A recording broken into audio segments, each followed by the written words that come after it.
So trauma is so the event happens on the outside, but I can't handle it. It's too painful. It's too scary for me. So it creates this fear and stress that I don't have the tools to handle. Okay.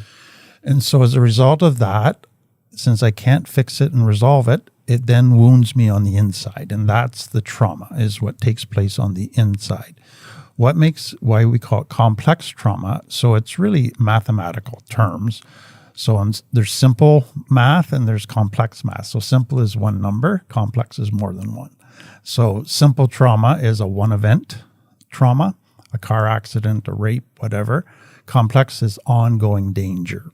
So a child's in a situation where they're in ongoing danger. So their stress system is constantly activated. Like, do I fight, flight? What do I do here? I got to get out of here. I can't handle this. I can't handle this.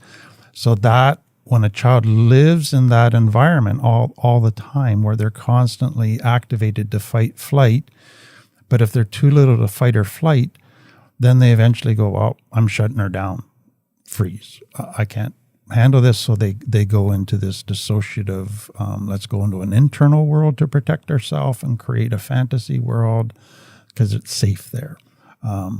And so complex trauma comes out of basically abuse or neglect, so the two extreme ends of the spectrum. So the abuse we can easily imagine, that's physical abuse, emotional abuse, that's harsh environment, violence, etc.